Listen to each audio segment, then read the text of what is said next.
అందరికీ నమస్కారం. Welcome to PMC Ayushman భవ ప్రత్యక్ష ప్రసారానికి స్వాగతం. ఈరోజు ఆయుష్మాన్ భవాల్లో జీర్ణకోశ వ్యాధులకు సంబంధించి మనం తెలుసుకోబోతున్నాము. అసలు జీర్ణకోశ వ్యాధులు అంటే ఏంటి, ఇది ఎన్ని రకాలుగా వస్తుంది, సో దీనికి ఆయుర్వేదంలో ఎలాంటి చికిత్సా విధానాలు ఉంటాయి, ఇంటి చిట్కాలు ఏంటి, వీటన్నిటి గురించి తెలియచేయడానికి ఈరోజు మనతో పాటు ఉన్నారు కౌశిక్ ఆయుర్వేద నుండి వైద్యరత్న డాక్టర్ బాలకిషన్ గారు. వారిని అడిగి మరిన్ని వివరాలను తెలుసుకుందాము. సార్ నమస్కారం. సార్ నమస్కారం. సార్ అసలు జీర్ణకోశ వ్యాధులు అంటే ఏంటి, ఇది ఎన్ని రకాలుగా ఉంటుంది? జీర్ణకోశం అంటే అందరికీ తెలుసు, దట్ ఈస్ కాల్డ్ ఇంటెస్టైన్ అని చెప్తాం. అంటే మనం తీసుకునే ఆహారం పచనం చెందడం, అంటే జీర్ణం కావడాన్ని జీర్ణాశయంలోనే మనం తీసుకునే ఆహార పదార్థమైన జీర్ణం అవుతుంది. అది క్యాజువల్గా అందరికీ తెలుసు. అయితే పరిస్థితి ఏంటి అంటే ఇంటెస్టైన్ జీర్ణకోశంలో రకరకాల వ్యాధులు వచ్చే అవకాశాలు ఉంటాయి. వాటి గురించి తెలుసుకుందాం. వ్యాధులు ఏంటి అని అనుకుంటే సహజంగా అందరికీ తెలిసి మధ్య గ్యాస్ ట్రబుల్స్, ఎసిడిటీ, అల్సర్లో మళ్ళీ రకాలు, duodenum ulcer, jejunum ulcer, colon ulcer, ఇలా ఎన్ని రకాలుగా ఉంటాయి. అంటే ఎసిడిటీ ఆల్సో, ఇలా రకరకాల జబ్బులు వచ్చడానికి అవకాశం ఉంది. అది ఓకే.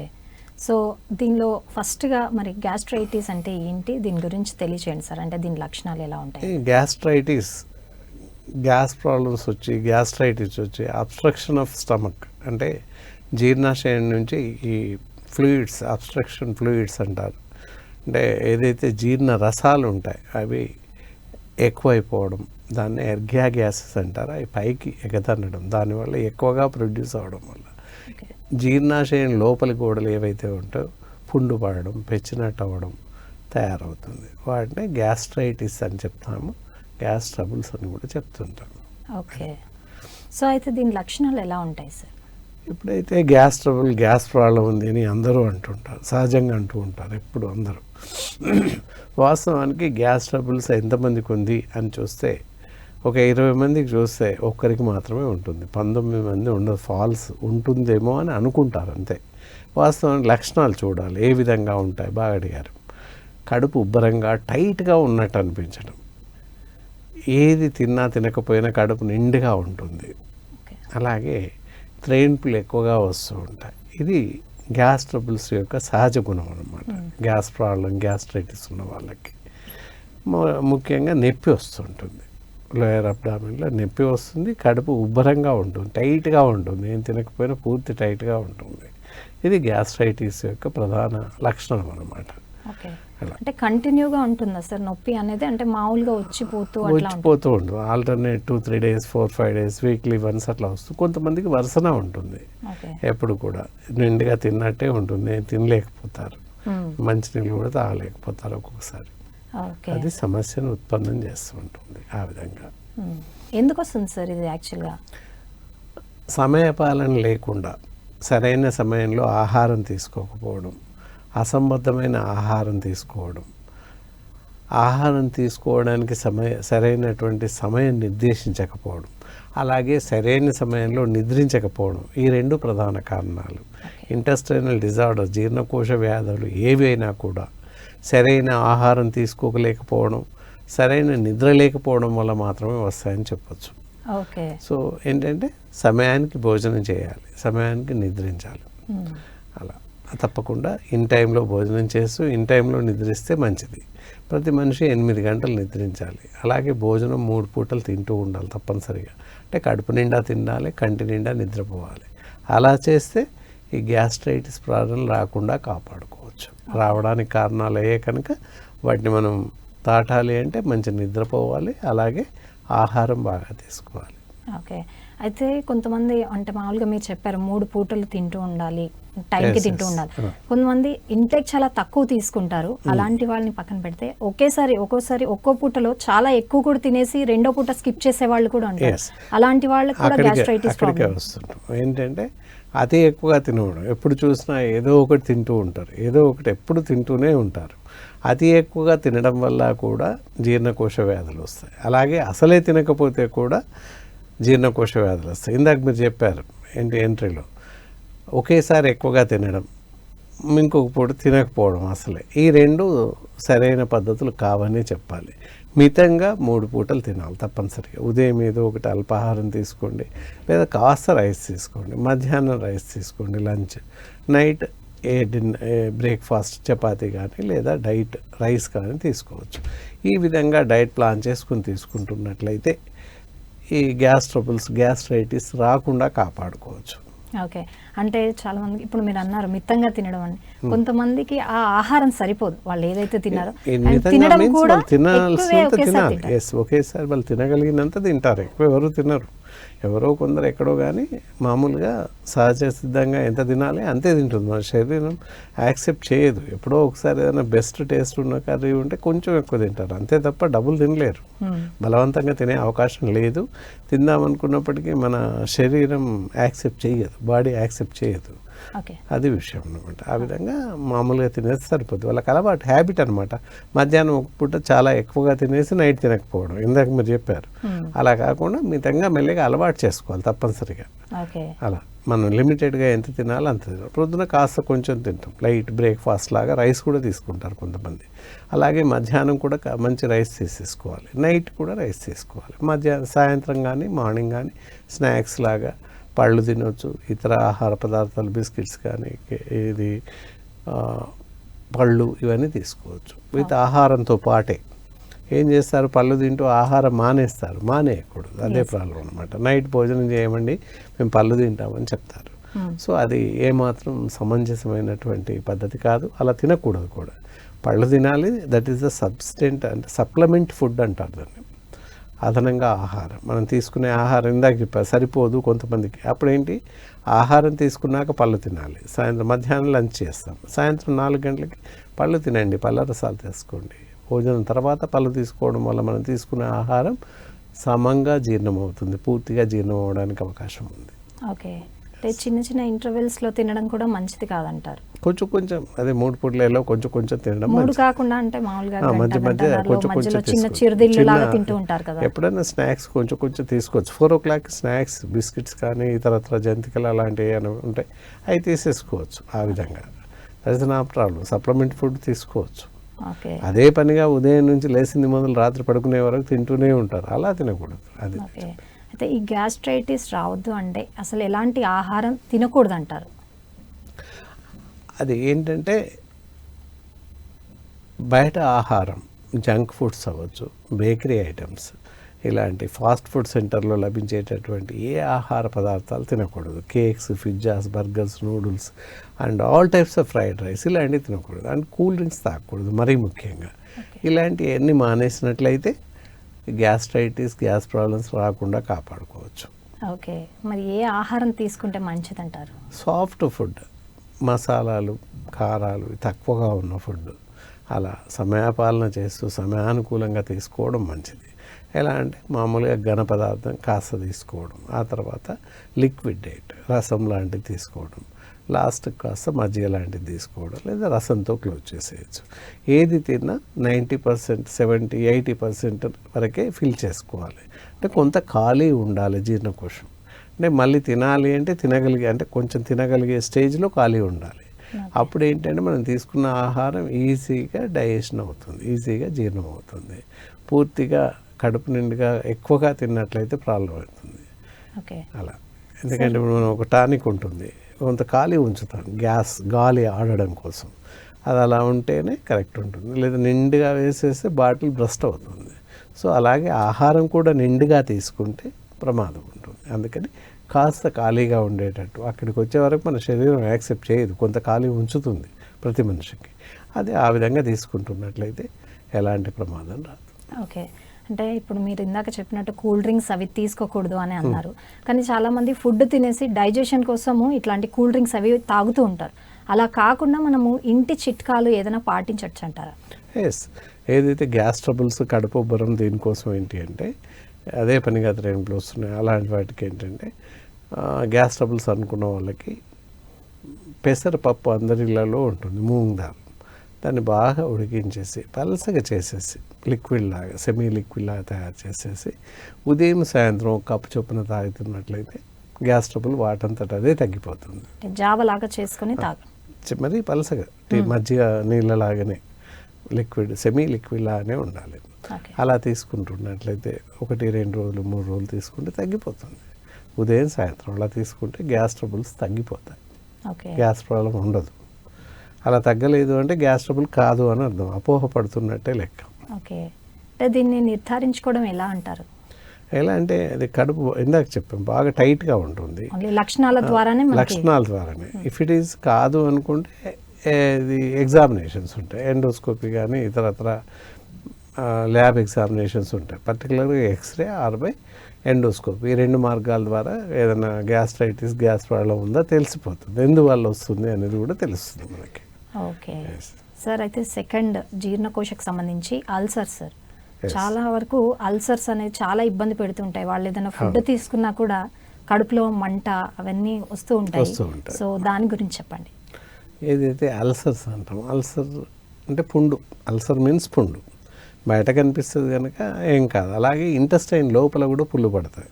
ఓకే. ఎందుకు పడతాయి అనుకున్నట్లయితే ఇందాక మనం చెప్పాం, సరైనటువంటి నిద్ర లేకపోతే, ఆహారం అదే పనిగా ఎక్కువగా తినడం లేదా అసలే తినకపోవడం, ఈ 2 కూడా కారణాలు అవుతాయి అల్సర్ రావడానికి.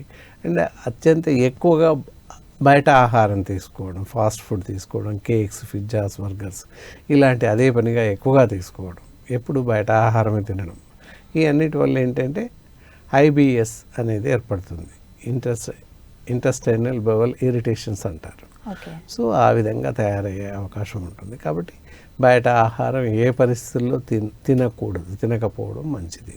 ఓకే. అలాగే నిల్వ చేసిన ఆహారం తినకూడదు. నిన్న మిగిలిపోయిన ఆహారాన్ని ఫ్రిడ్జ్లో పెట్టుకొని ఉదయం తినడం లేదా సాయంత్రం తినడం, లేదా మిగిలిపోయిన ఆహారాన్ని మరుసటి రోజు వేడి చేసి తినడం ఫ్రిడ్జ్లో పెట్టేసుకొని, ఈ విధంగా చేయడం కూడా చాలా ప్రమాదం. అలాగే ఏదైతే మనం ఒకసారి వాడి కాగిపోయిన నూనె ఉంటుంది, ఆయిల్ ఉంటుంది, మళ్ళీ వాడడం, తిరిగి వాడడం, తిరిగి కాగబెట్టడం చేయడం వల్ల అలా వాడినట్లయితే కూడా ఈ అల్సర్స్ ఎక్కువగా ప్రబలే అవకాశం ఉంటుంది. ఓకే. అలాగే ఉడకని ఆహారం, సమంగా హాఫ్ బాయిల్డ్ అలాంటి తినకూడదు. పూర్తిగా కంప్లీట్ ఉడికినటువంటి ఆహారం తీసుకుంటున్నట్లయితే అల్సర్ రాకుండా కాపాడుకోవచ్చు. అంటే తీసుకుంటే పచ్చివి తీసుకోవడం కానీ, లేదంటే పూర్తిగా ఉడికినవి తీసుకోవాలి. పచ్చివి అసలు అవసరమే లేదు, పచ్చివి తీసుకోకూడదు. సాలడ్స్ లాగా కూడా తింటుంటారు కదా సార్. తింటుంటారు కానీ వాళ్ళు తినకూడదు అసలు వాస్తవానికి. జస్ట్ ఎంతసేపు కీరా కానీ పళ్ళు కాయలు అవి తినొచ్చు. మనం తినే అటువంటి కాయలు, యాపిల్స్, జామకాయలు, అలాగే కీరా దోస ఇవన్నీ తినొచ్చు డైరెక్ట్ పచ్చివి. ఇంకా మిగతా తినకూడదు. సలాడ్స్లో బీట్రూట్, క్యారెట్ ఇవి ఇస్తుంటాం, అవి పచ్చివి తినకూడదు. తింటుంటాం కానీ తినకూడదు. ఎందుకంటారు సార్? చెప్తాను. అది భూమిలో నుండి వస్తుంది దుంప. మనం ఎంత పీల్ తీసినప్పటికీ మట్టిలో నుంచి వస్తుంది. కడిగి పీల్ తీసిన అవకాశాలు చాలా తక్కువ. అదొకటి. మనం పచ్చి కన్నా ఉడకబెట్టి తింటే, బాయిల్ చేసి తిన్నట్లయితే స్ట్రెంగ్త్ డబుల్గా వస్తుంది. పచ్చిది ఇంత తింటాం, ఒక ముక్క 2 ముక్కలు తింటాం, దానివల్ల వచ్చేది లేదు ఏది లేదు, ఊరికే తింటాం. ఇక్కడ అలా కాదు, కర్రీలాగా చేస్తే ఈ మాత్రం తినేస్తాం, 50 గ్రామ్స్ 100 గ్రామ్స్ వరకు తినేస్తాం. దానివల్ల వచ్చే లాభం డబుల్గా ఉంటుంది. పచ్చివి తినే కన్నా ఉడికించినవి తిన్నట్లయితే దానివల్ల ప్రాఫిట్స్ డబుల్ ఉంటాయి. కాబట్టి ఆ విధంగా ఉడకబెట్టి తినాలి. బీట్రూట్ కానీ, ముల్లంగి కానీ, క్యారెట్ కానీ ఉడికించి తిన్నట్లయితే చాలా లాభదాయకంగా ఉంటుంది. ఓకే. సో మరి దీని లక్షణాలు ఎలా ఉంటాయి ఒకసారి తెలియజేయండి. ఎస్. ఈ అల్సర్స్ ఎక్కువగా ఉన్న వాళ్ళకి పొట్ట ప్రాంతంలో మంటతో కూడిన నొప్పి, ముఖ్యంగా మంట ఎక్కువ వస్తుంటుంది, నొప్పి కూడా వస్తుంది. దానివల్ల అవే లక్షణాలు ప్రధానంగా. ఆకలి తక్కువగా ఉంటుంది, మాటికి కొంచెం తినాల్సి వస్తుంది. వాళ్ళు ఒకేసారి తిన్నట్లయితే నొప్పి రావడం, మంట రావడం ఉంటుంది. కాబట్టి కొంచెంగా ఎక్కువసార్లు తినాలి. ఇలా ఈ పేషెంట్స్ ఎక్కువ తినాల్సి వస్తుంది. అలా తిన్నట్లయితే, అలా అల్సర్స్తో బాధపడుతున్నట్లు, జీర్ణకోశ అల్సర్స్, ఇంటెస్టైనల్ అల్సర్స్ అలా రకాలు ఉంటాయి. మళ్ళీ ఇది జిజునమ్ అల్సర్ అని, డియోడినమ్ అల్సర్ అని, కొలానా అల్సర్ అని ఇలా ఉంటాయి. అంటే ఆ ప్రాంతంలో అయిన ప్రదేశాన్ని బట్టి ఆ పేరు చెప్పడం అంతే. ఎక్కడైనా అల్సరే. ఓకే. సో వాటి గురించి కూడా ఒకసారి తెలియచేయండి సార్. జిజునమ్ అల్సర్ అంటే జిజునమ్ ప్రాంతంలో అల్సరేటివ్ పుండు స్టార్ట్ అయినట్టయితే జిజునమ్ అల్సర్ అంటారు. డియోడినమ్ ప్రాంతం జీర్ణకోశంలో ఉన్న పార్ట్స్ అన్నట్టు ఒక్కొక్క ప్రాంతానికి ఒక పేరు పెట్టారు. డియోడినమ్ అల్సర్, డియోడినమ్ ప్రాంతంలో పుండు పడినట్లయితే డియోడినమ్ అల్సర్ అంటారు. అండ్ కొలైటిస్, కొలాన్ ప్రాంతంలో అల్సర్స్ కొలాన్ అల్సర్స్ అని చెప్పేసి అంటుంటాం. ఓకే. ఇలా ఎక్కడ అల్సర్ స్టార్ట్ అయినా ఆ ప్రాంతంలో నొప్పి రావడం, దాని యొక్క ఇన్ఫెక్షన్ ప్రబలడం మొదలవుతుంది. అంటే ఇంకేదైనా అదర్ ఆర్గన్స్ పైన కూడా ఏదైనా పడే అవకాశం ఉంటుందంటారా దీని ప్రభావం? జీర్ణాశయంలోనే దాని యొక్క ప్రభావం ఓకే. చూపిస్తుంది. బయట ఇప్పుడు ఏమో మీరు జిజునం అల్సర్ అని చెప్పారు కదా. ఇప్పుడు ఒక జిజునంలో అయింది. సో నెగ్లెక్ట్ చేస్తే అప్ టు డియోడినం వరకు, నెగ్లిజెన్స్ చేస్తే అప్ టు కొలాన్ వరకు పాకే అవకాశం ఉంది. టోటల్లీ ఇంటెస్టైన్లో దాని యొక్క ఎన్లార్జ్మెంట్ చూపిస్తుంటుంది. అంటే దాని తీవ్రత ఎలా ఉంటుందంటారు ఈ మూడింటికి? తీవ్రత అంటే కొన్నిసార్లు ఎక్కువైన పరిస్థితుల్లో ఇంటెస్టైనల్ బ్లీడ్, జీర్ణాశయంలో బ్లీడింగ్ స్టార్ట్ అవుతుంది. పైన పుండు ఉంటే మనం సరిగ్గా చూసుకోలేకపోతే రక్తము, రసికారడం, చీము కారడం సంభవిస్తుంది. లోపల పుండు పడ్డప్పుడు కూడా పరిస్థితి అదే. ఓకే. సరైనటువంటి మెడికేషన్ లేక, సరైన వైద్య చికిత్స అందించలేకపోతే లోపల ఇంటెస్టైనల్ బ్లీడ్ స్టార్ట్ అవుతుంటుంది. అలాగే వదిలేస్తే దాన్ని చీము పట్టిపోవడం, అప్పుడేంటి మామూలుగా జీజే సర్జరీ చేస్తాం, జిజునం సర్జరీ చేసేసి జనరలైజెస్ మనకున్న వైద్యంలో అల్సర్ అక్కడ ఏదైతే ఇన్ఫెక్ట్ ఏరియా ఉందో దాన్ని రిమూవ్ చేసేస్తారు. ఓకే. లేదా సర్జరీ చేసి ఆ ప్రాంతంలో ట్రీట్ చేసి మందు పెట్టేసి క్లోజ్ చేస్తారు. ఆ విధంగా ఉంటుంది వాళ్ళ వైద్యం. ఎస్, అది దానికి తీసుకునేటటువంటి దాని యొక్క లక్షణాలు ప్రబలితే చాలా ఎక్కువగా ఉంటుంది పరిస్థితి. లోపల ఇంటెస్టైనల్ బ్లీడ్ రావడం లేదా చీము పట్టిపోవడం ఇలాంటివి సంభవిస్తాయి క్రానిక్ కండిషన్లో. ఇంకా అప్పుడు నీళ్లు మింగలేకపోవడం, విపరీతమైన నొప్పి, నీళ్ళు తాగితే కూడా నొప్పి రావడం, ఏమాత్రం చల్లగా ఉన్నా ఏమాత్రం వేడిగా ఉన్నా కూడా భరించలేని నొప్పి రావడం, ఊరికే కూడా నొప్పి వస్తుంటుంది. అది ఎక్కువైన పరిస్థితుల్లో. కాబట్టి స్టార్టింగ్ స్టేజ్లో, ఎర్లీ స్టేజ్లో, ప్రథమ దశలో ఉన్నప్పుడే దానికి జాగ్రత్తలు పడి సరైనటువంటి వైద్య చికిత్సలు తీసుకుంటున్నట్లయితే కొంతవరకు మనల్ని కాపాడుకోవచ్చు. ఓకే. అయితే మీరు ఇందాక అల్సర్స్లో చెప్పినట్టు మిర్చి కావచ్చు, మసాలాస్ కావచ్చు, ఇలా అల్సర్స్ ఉన్న వాళ్ళు చాలా తక్కువ మోతాదులో తినడం బెటర్ అంటారా, లేకపోతే అసలు మొత్తం అవాయిడ్ చేస్తే బెస్ట్ అంటారా? తక్కువ మోతాదులో తినొచ్చు. పూర్తిగా అవాయిడ్ చేస్తే ఆకలి తగ్గిపోతుంది. ఆ విషయం తెలియదు. చిల్లీ పౌడర్ లైట్గా తీసుకోవాల్సి ఉంటుంది. అండ్ మిగతా మసాలాలు అవి తగ్గించి వాడడం చాలా మంచిది. ఓకే. అలా తీసుకుంటూ ఉన్నట్లయితే ప్రమాదం ఏమి ఉండదు. పూర్తిగా ఉడికిన ఆహారం, సాఫ్ట్ ఫుడ్, ఫ్రైస్ కాకుండా. వీళ్ళ ఆహారంలో ఏంటంటే తినకూడని పదార్థాలు చాలా ఉంటాయి. నాన్ వెజిటేరియన్ అవాయిడ్ చేయాలి, ఆల్కహాల్ అవాయిడ్ చేయాలి, స్మోకింగ్ అవాయిడ్ చేయాలి. దెన్ యాజ్ వెల్ యాజ్ తీసుకోవాల్సిన ఆహార పదార్థాలు చూసినట్లయితే సాఫ్ట్ డైట్, కంప్లీట్గా ఉడికిన ఆహారం తీసుకోవాలి. మజ్జిగ, పెరుగు, నెయ్యి ఎక్కువ మోతాదులో వాడుతూ ఉండాలి. సో దానివల్ల త్వరగా నయ్యే అవకాశం ఉంటుంది. అల్సరేటివ్ ఉన్న పేషెంట్స్ మొదటి 2 ముద్దలు నెయ్యితో తినడం చాలా మంచిది. Okay sir. అయితే ఇప్పుడు ఆహారపు అలవాట్లలో భాగంగా ఏవి తినకూడదు అంటారు? ఎక్కువగా మసాలాలు, ఇందాక చెప్పిన total non vegetarians, and as well as fry foods, junk foods, bakery items అస్సలు తినకూడదు. అవి తినడం వల్ల అత్యంత ప్రమాదంగా మారే అవకాశం ఉంటుంది. వేరే సాఫ్ట్ డ్రింక్స్ అంటాం కదా, కూల్ డ్రింక్స్, శీతల పానీయాలు. సాఫ్ట్ డ్రింక్స్ అంటే సాఫ్ట్గా అంతే చల్లగా చంపేస్తాయి మనిషిని. కనుక సాఫ్ట్ డ్రింక్స్, కూల్ డ్రింక్స్ తాగకూడదు. ఎలాంటి కూల్ డ్రింక్స్ తాగకూడదు. కార్బైడ్స్ ఎక్కువగా ఉంటాయి కనుక పుండు ఎక్కువగా పెరిగిపోయి ఎన్లార్జ్ అయ్యే అవకాశం ఉంటుంది. అల్సర్స్ ఇంకా పెరిగే అవకాశం కూడా ఉంది. ఓకే. సరే, అయితే ఫుడ్లో స్పెషల్గా అంటే మీరు ఇందాక చెప్పినట్టు సాత్వికంగా అంటే చాలా సాఫ్ట్ ఫుడ్స్ అన్నారు. స్పెషల్గా దీనికి ఏదైనా కూరగాయలు కావచ్చు, పళ్ళు కావచ్చు, అలాంటివి ఏదైనా ఆహార నియమాలు ఏదైనా ఉన్నాయా? ఆహారం చూసినట్లయితే మజ్జిగ రైస్ ఎక్కువ, అంటే ఎక్కువగా నిప్పున్న పరిస్థితుల్లో, ఎక్కువగా పేరున్నప్పుడు మజ్జిగ అన్నం, పెరగన్నం తీసుకోవడం. అండ్ యాజ్ వెల్ as కారం తక్కువగా ఉన్నటువంటి, చిల్లీ పౌడర్ తక్కువగా వేసినటువంటి ఆహార పదార్థాలు వాడటం. అది చాలా చేస్తే సరిపోతుంది. డీప్ ఫ్రైస్ కానీ పూర్తిగా మానేయడం మంచిది అంతే. మిగతా ఆహార పదార్థాలు యథావిధిగా తక్కువ చిల్లీ పౌడర్, తక్కువ సాల్ట్ వేసి తీసుకోవడం మంచిది. పూర్తిగా ఉడికించి ఉండాలి. అన్ని కూరలు తినొచ్చు. సోరకాయలు, బీరకాయలు, ఆకుకూరలు వగైరా ఎవ్రీథింగ్ అన్నీ తినొచ్చు. పాలు, పెరుగు ఎక్కువగా వాడడం మంచిది. ఓకే. సరే, అయితే ఈ జీర్ణకోశ వ్యాధికి సంబంధించి ఇంకొకటి ఏంటంటే ఇండైజెషన్. చాలామందికి తినలేరు, తిన్నాక అరగదు. సో అలాంటి ప్రాబ్లమ్స్ ఉన్న వాళ్ళకి ఏం చెప్తారు? అజీర్ణ వ్యాధి అంటుందండి. ఇండైజెషన్ అని ఇంగ్లీష్లో చెప్తాం. అజీర్ణ వ్యాధులు ఎందువల్ల వస్తాయి అంటే, మనం తీసుకున్న ఆహారం ఏదైతే తీసుకుంటామో దానికి సరిపడే నిద్ర అవసరం. నిద్రపోని పరిస్థితుల్లో మనం తీసుకున్న ఆహారం జీర్ణం అవ్వదు. జీర్ణం అవ్వకపోవడం వల్ల రిఫ్లెక్షన్ ఆఫ్ జ్యూస్ అంటారు. ఓకే. ఏదైతే జీర్ణ రసాలు ఎగదనికి వస్తాయి, గొంతులో నుండి వామిట్ అవుతుంటాయి. నాకు పసరపడింది అని చెప్తూ ఉంటారు. దట్ ఈస్ కాల్డ్ ఎస్ యాక్చువల్గా డైజెస్టివ్ ఫ్లూయిడ్స్, డైజెస్టివ్ ఎంజైమ్స్ అనమాట. లోపల మన నిద్ర సరిగ్గా పోగు కనుక రిఫ్లెక్షన్స్ పైకి ఎక్కువ వస్తాయి, వామిట్ అవుతుంటాయి కొంతమందికి. సో అది ఎక్కువగా ఉన్న పరిస్థితుల్లో. కాబట్టి ఏంటంటే వాళ్ళు సరైన నిద్రపోవాలి. అజీర్ణ వ్యాధి రావడానికి ప్రధాన కారణం ఏంటంటే సరిగ్గా నిద్రపోవట్లేదు అని చెప్పాలి. సరిగ్గా నిద్రించినట్లయితే అజీర్ణ వ్యాధులు రావని చెప్పొచ్చు. పైత్యం. ఇంకా చెప్పాలి, డీప్గా చెప్పాలి అంటే నిద్ర. ఇంకో కారణం ఏంటంటే సరైన సమయానికి భోజనం చేయలేకపోవడం, లేట్ నైట్స్ భోజనం చేయడం, ఇవన్నీ కారణాలు అవుతాయి. ఇందాక చెప్పిన డీప్ ఫ్రైస్ కానీ అలాంటివి ఎక్కువగా తినడం, మితిమీరి తినడం, లేకపోతే ఎవ్రీడే ఫ్రైస్ ఉంటే కానీ తినడం, అప్పడాలు వడియాలు ఎక్కువగా వేయించి తీసుకోవడం, ఇలాంటివన్నీ కూడా ఈ ఇండైజెషన్ రావడానికి, అజీర్ణ వ్యాధులు కలగడానికి మూల కారణాలు అవుతాయి. ఆయిల్ ఫుడ్స్ కూడా ఎవ్రీడే ఆయిల్ ఫుడ్స్ తినకూడదు, తినాలి మితంగా అంతే. అలా ఆ విధంగా తీసుకుంటున్నట్లయితే ఈ అజీర్ణ వ్యాధులు ప్రబలే అవకాశం ఉంటుంది. టోటల్ ఫ్రై ఫుడ్స్ కానీ, జంక్ ఫుడ్స్ కానీ, అలాగే ఇవి ఎక్స్టర్నల్ ఏంటి అంటే డీప్ ఫ్రైస్, అలాగే వడియాలు, అప్పడాలు, ఇవన్నీ వేయించి తీసుకోవడం మంచిది కాదు.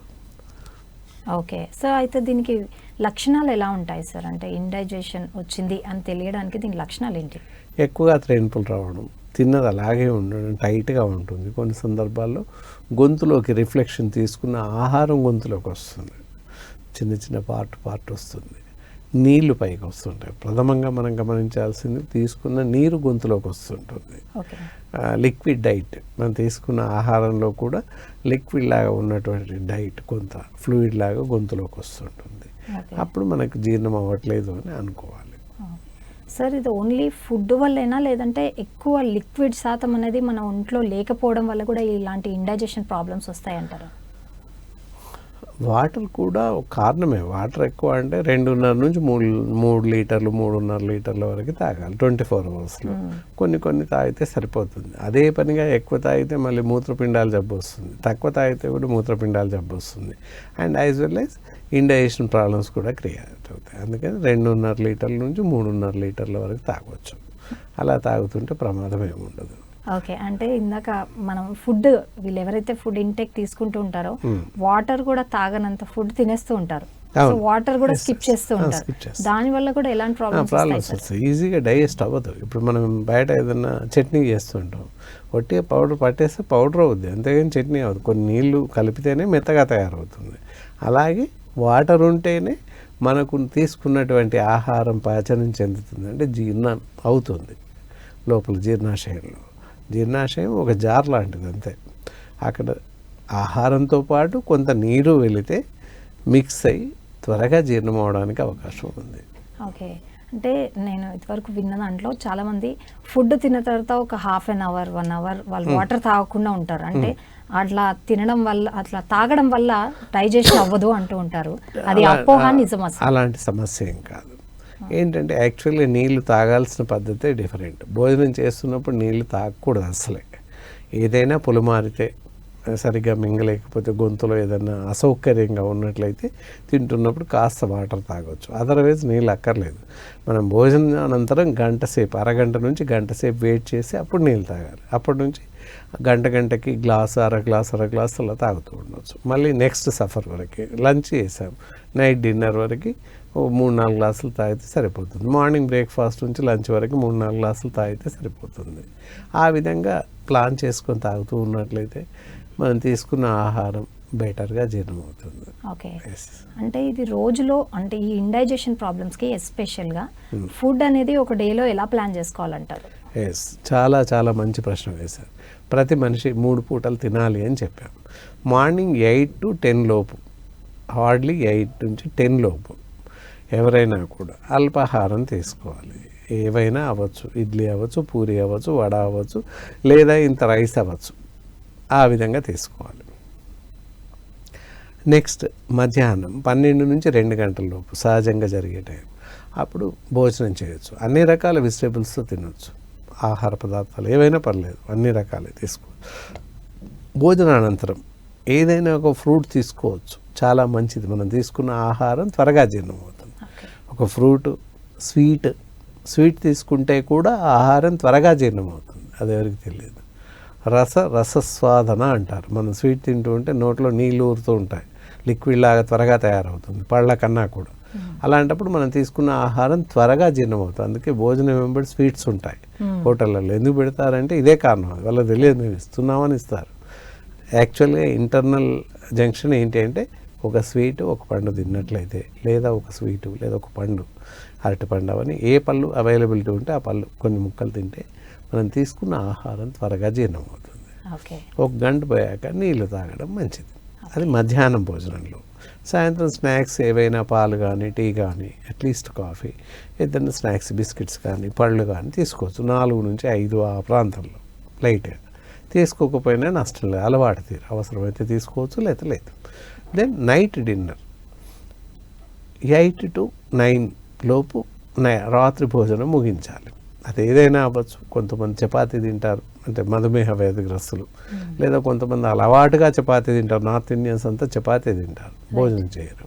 సో అలా ఆ విధంగా నైట్ డిన్నర్ ముగించాలి తీసుకునే ఆహార పదార్థం ఏదని. అలా అని మన వాళ్ళు ఏం చేస్తున్నారు, కొత్త ప్రయోగం, టోటల్గా భోజనం మానేసి పళ్ళు మాత్రమే తిని పడుకుంటారు. ఒక పండు 2 పళ్ళు తిని పండుకుంటారు. మేము ఆ భోజనం చేయట్లేదు, నైట్ 2 పళ్ళు తింటాము. అలా ఎప్పుడు చేయకూడదు, అది కూడా అత్యంత ప్రమాదం. కాబట్టి భోజనం చేసేవాళ్ళు భోజనం చేయాలి, చపాతీ తినేవాళ్ళు చపాతీ తినాలి.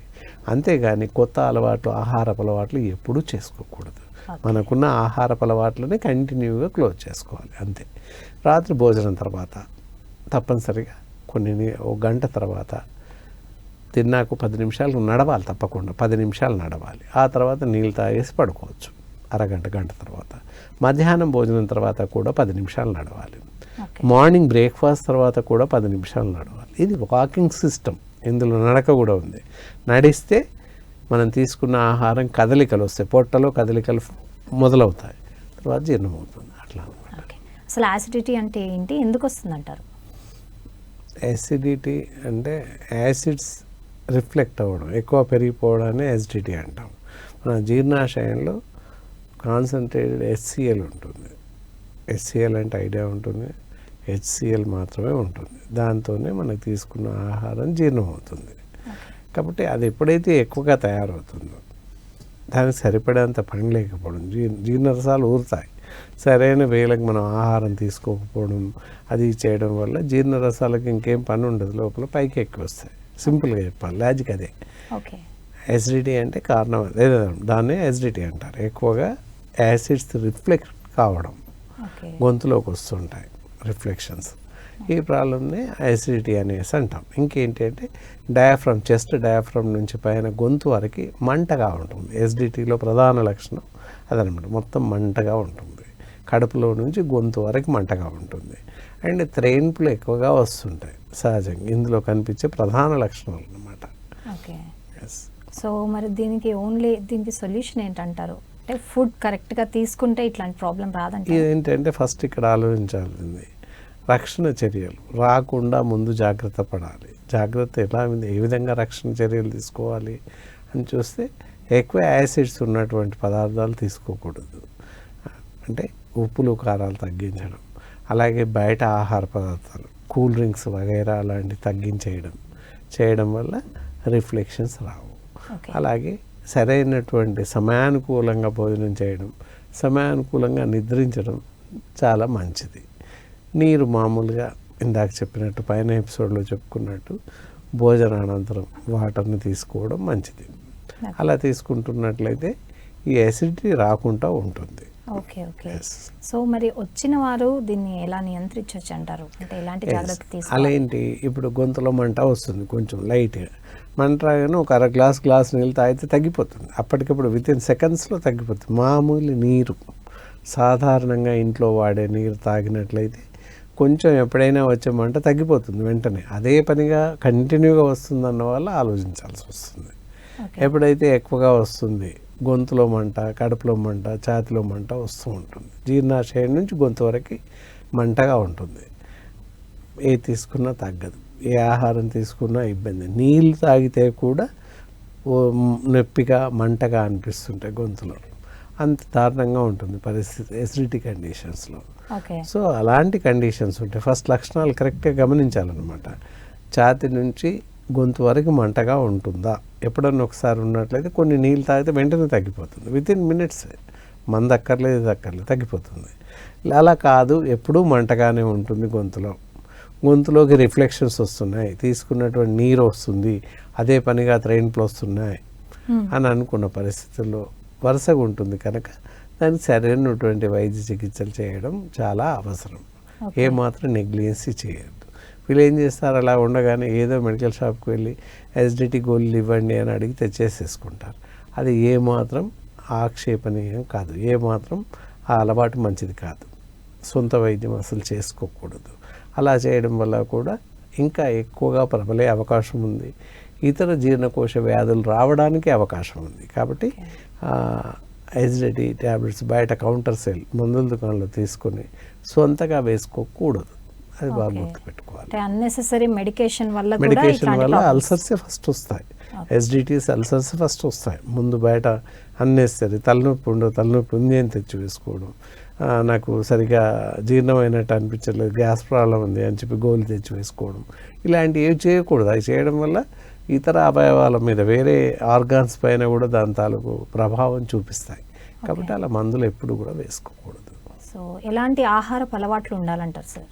దీనికి కానీ ఎసిడిటీ ఉన్నవాళ్ళు చాలా తక్కువ కారం ఉన్న చిల్లీ పౌడర్, ఉప్పు ఇలాంటివి తక్కువ తీసుకోవడం మంచిది.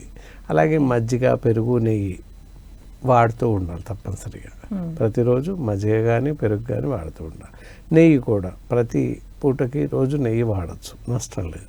వాళ్ళకి ఏంటంటే త్వరగా జీర్ణం తగ్గే అవకాశం ఉంటుంది, త్వరగా ఆహారం జీర్ణం అవుతుంది, గొంతులో పుండుబడి ఉంటుంది కనుక త్వరగా తగ్గే అవకాశం ఉంటుంది. ఓకే. అట్లా. సో అయితే ఇప్పుడు జీర్ణకోశకు సంబంధించి మరొకటి ఇంటెస్టైనల్ పాలిప్స్ సార్. అసలు ఇంటెస్టైనల్ పాలిప్స్ అంటే ఏంటి, అసలు ఇవి ఎందుకు వస్తాయి, ఎవరిలో వస్తాయి ఎక్కువ?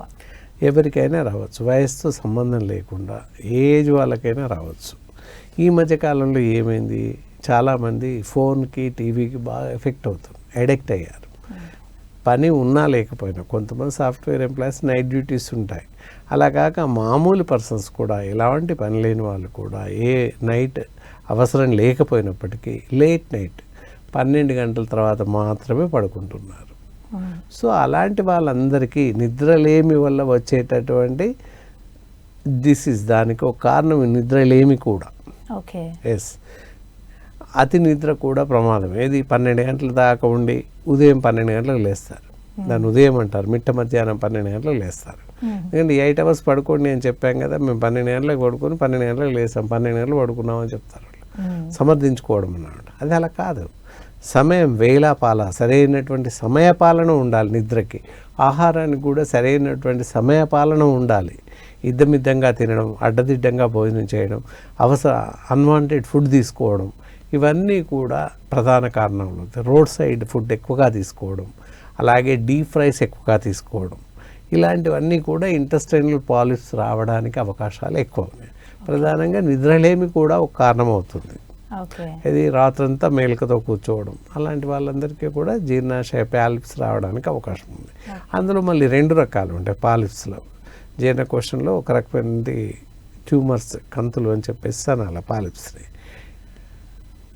క్యాన్సర్ కంతులు అవ్వచ్చు లేదా మామూలుగా అవ్వచ్చు. దానికి ఏంటి అంటే ఇంటెస్టైనల్ మామూలుగా ఎంఆర్ఐ కానీ సిటీస్ కానీ అలాంటివి తీసినట్లయితే రిలేటెడ్ తెలుస్తుంది, ఏది ఇంటెస్టైనల్ పాలిప్స్ ఉన్నాయా లేవా అని తెలుస్తుంది.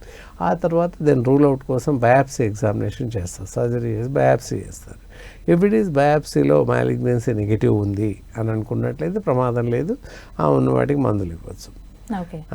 లేదు ప్రమాదం ఉంది అనుకుంటే there have go for cancer కోసం సరైనటువంటి వైద్య చికిత్సలు తీసుకోవాల్సిన అవసరం. ఏదైనా రూల్ అవుట్ అవ్వడం ఎంఆర్ఐ కానీ బయాప్సీ ఎగ్జామినేషన్ చేస్తే కానీ తెలియదు. అది ఇద్దమిద్దంగా ముందే పాలిప్స్ ఉన్నాయని చెప్పడానికి అవకాశం లేదు. ఎంతసేపు నొప్పి రావడం, వామిటింగ్స్ రావడం సహజంగా జరుగుతుంటుంది. మామూలుగానే ఉందిలే అని అనుకుంటారు అనమాట, గుర్తుపట్టడం చాలా కష్టం. అలా మాటిమాటికే అవుతుంటే తప్పకుండా ఎక్స్పర్ట్స్, అనుభవజ్ఞులైన వైద్యులను సంప్రదించాలి. సంప్రదిస్తే we can give some advises, చూసుకొని ఏమైంది అని అర్థం చేసుకుని అప్పుడు ఎగ్జామినేషన్ చేయించడానికి అవకాశం ఉంది.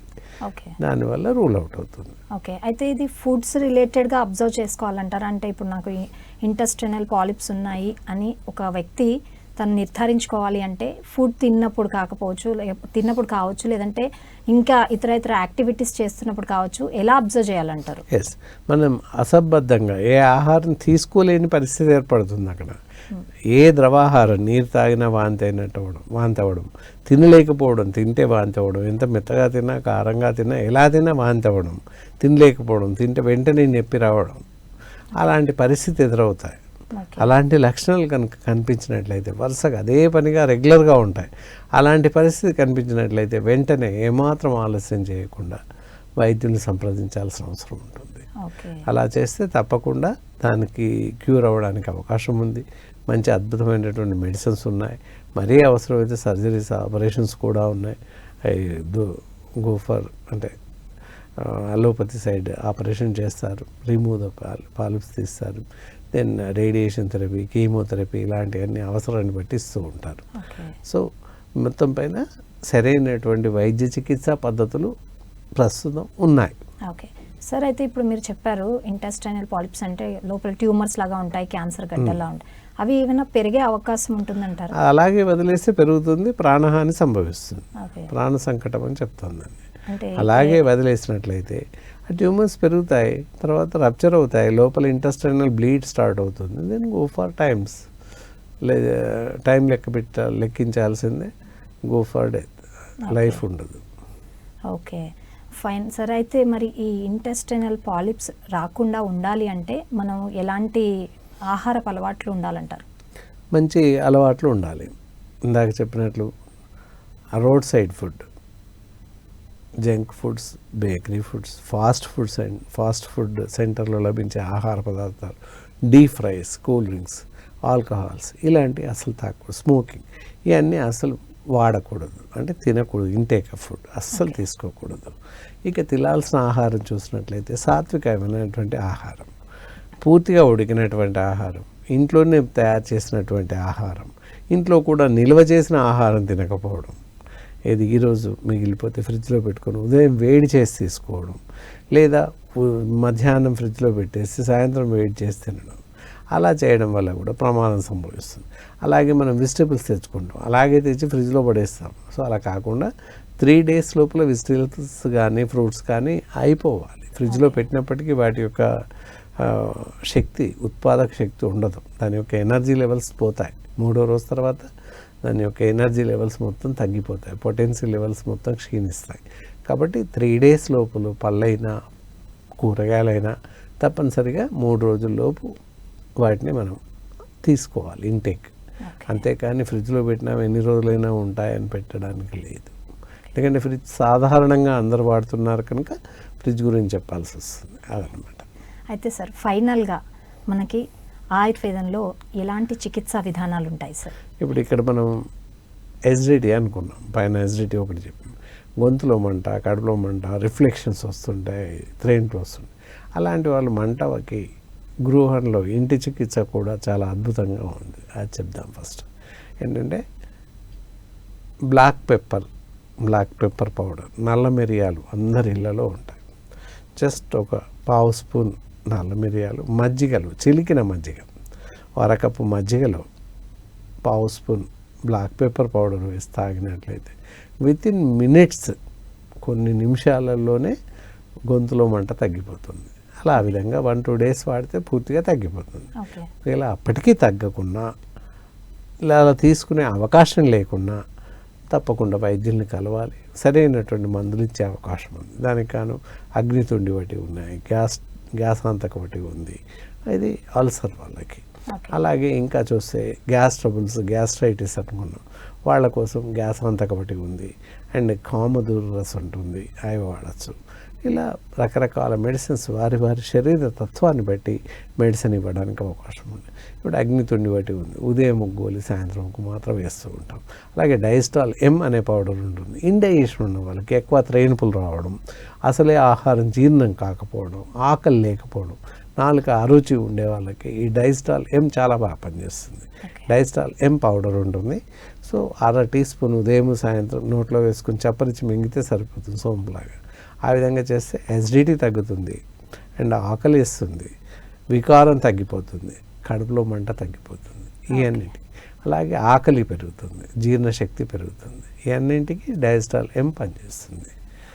సో ఈ విధంగా ఒక్కో దాన్ని వాళ్ళ వ్యాధిని అనుసరించి వాళ్ళ స్టేజ్ని అనుసరించి మెడికేషన్ ఇవ్వడానికి అవకాశం ఉంది. ఇవన్నీ ఉన్నాయి. కుమారి ఆసవా ఉంది, అలాగే కడుపు ఉబ్బరం టైట్నెస్ ఉన్నప్పుడు కుమారి ఆసవా తీసుకోవచ్చు. ఇండైజెషన్ ప్రాబ్లమ్స్ తగ్గుతాయి, కడుపు ఉబ్బరం తగ్గిపోతుంది, త్రెంపులు తగ్గుతాయి.